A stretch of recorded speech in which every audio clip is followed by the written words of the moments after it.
تم ہو نغمہ خواں اس کے، یہ وطن تمہارا ہے، تم ہو پاسباں۔ السلام علیکم ورحمۃ اللہ وبرکاتہ۔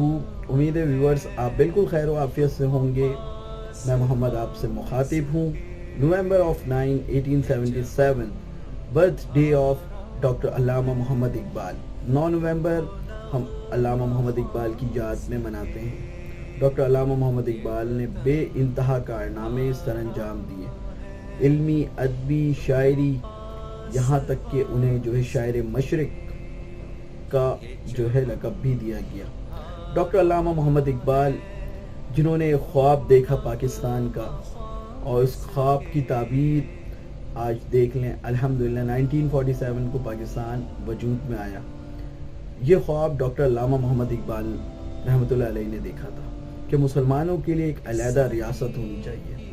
مسلم اور ہندو دو الگ الگ قوم ہیں، ان کے طریقے، ان کی چیزیں ایک دوسرے سے بالکل ڈیفرنٹ ہیں، اور دیکھیں اس خواب کو کس طرح عمل پیرا کیا۔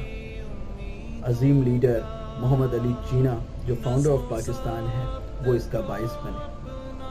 پاکستان ہمیں جو ملا ہے، ہمارے بڑوں کی بڑی کاوشیں ہیں، کوششیں ہیں، جانوں کی نذرانے پیش کی، اس کے بعد ہمیں یہ ملا۔ 9 نومبر ہمیں اس بات کا درس دیتا ہے ڈاکٹر علامہ محمد اقبال نے جو خدمات سر انجام دیے، دینی خدمات، ادبی خدمات، ہمیں ان کی زندگی کا مطالعہ کرنا چاہیے۔ ان کی جو ہے لکھی ہوئی کتابوں کو اسٹڈی، بطور اسٹڈی ہم کریں کہ ڈاکٹر صاحب کیا چاہتے تھے نوجوانوں سے، ڈاکٹر صاحب نے کیوں نوجوانوں کو شاہین کے القاب دیا۔ ایک مختصر سا میسج تھا آپ تمام دوستوں کے لیے۔ اپنا بہت خیال رکھیے گا، اس یقین کے ساتھ آپ کی خوشیاں بہت سے لوگوں کے ساتھ جڑی ہوئی ہیں۔ السلام علیکم ورحمۃ اللہ وبرکاتہ۔